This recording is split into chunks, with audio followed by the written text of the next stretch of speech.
So you're going to install your Iron Rock lift kit, and you get to your WJ, you pull off the coil springs, and they look like this. Well, don't worry, we've got a solution for you today.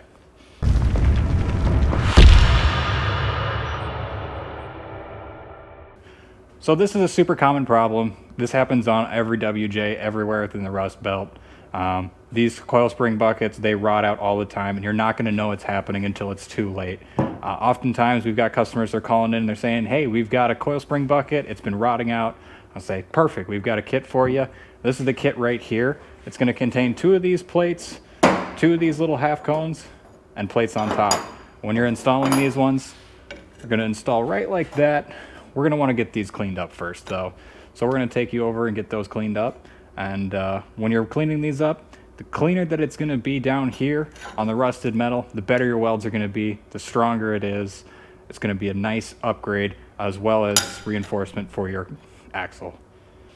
So moving over here to the passenger side, we've been taking a look at the driver's side.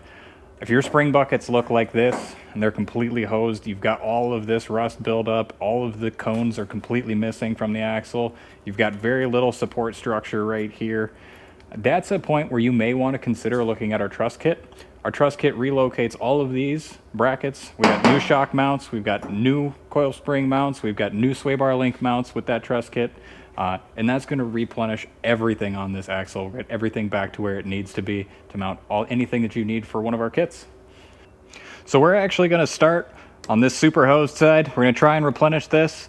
And I'm thinking with the material that we've got here, there's enough thickness that we can take it and weld it around the portions that are good, and we'll be able to use it in order to strengthen these portions that have failed. So I'm going to get to grinding these away. We're going to clean these up and start getting them tacked on.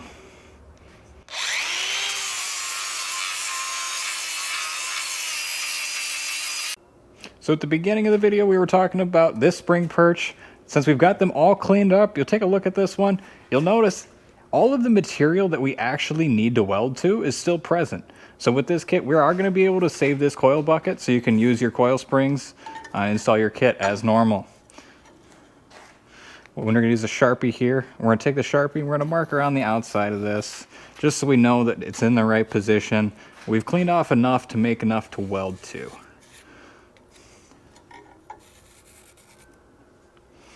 And when we were cleaning this one up, we did have to take a flap disc and we had to clean out this sway bar link mount right here. The weld was getting in the way a little bit, causing this one to pitch up a little bit. So we've trimmed that down. That's no longer an issue. We've got this sitting flush across the whole coil pad now. Plenty of material cleaned off, plenty of room to weld. And this is actually a really thick material, so when you're welding, be sure to focus the heat on this plate right here instead of down here on the axle tubes. Drag that weld into the axle tube brackets. You'll have no problems with welding this one on. So we've got the cone sitting here on the bench. So we've got this one and it'll completely line up on the inside here. So when you're tacking it together, make sure you've got that completely aligned. And we're gonna just get a little tack here and a little tack here. And then once we're done with that, we're gonna full weld this here on the bench. And after we've got it full welded on the bench, we'll take it over to the axle and we'll get it installed.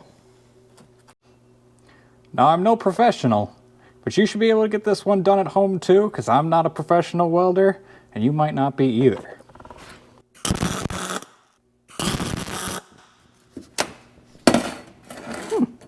That's neat. We've got those all tacked in. We're going to take it, we're going to flip it around, and we're going to get this other side burned in. So I've got this one all welded together. Got a final weld across the whole base. We're going to move up to the top here. And when you're welding this whole base, be really careful. You want to make sure you're spreading the heat out. I did it in 8 different sections across it, moving from either side to either side in kind of a star pattern, just like you're tightening lug nuts when getting this one welded together. That'll make sure that everything's nice and straight when you go to bolt it into the vehicle. So now that we've got this all welded up, we've got the top cap on there, we've got the bottom plate all welded on. When you're welding this, if your wire speed gets away from you like it did on me, you might get a little bit of extra weld on there that you're going to need to grind back to make sure that the isolator's got enough room to seat on there. So I'm going to get going on grinding that down just a little bit. I'm pretty proud of those welds, but they're a little bit caterpillared. So we're going to get that nice and flush and move forward. So we've got our fully prepped coil pad here, the repair kit. We've fully prepped it, fully welded it. It's cooled down so I can touch it again.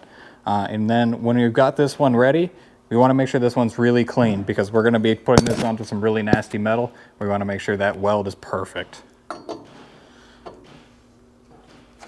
So we've got that one centered on the bracket right there. We're going to line it up here with the existing factory hole, or what's left of it. And make sure it's going to be centered left to right. Using your hands, you should be able to get this just about where it needs to be. And then just to verify before you burn this one on, we want to make sure that we've cleaned at least 1/4 of an inch of material all the way around this so we can weld it. And then when we do weld this one on, we're going to do exactly like we did right here. We're going to make sure that we burn it on in sections, alternating between which section we're going to take on so we make sure this thing goes on nice and straight.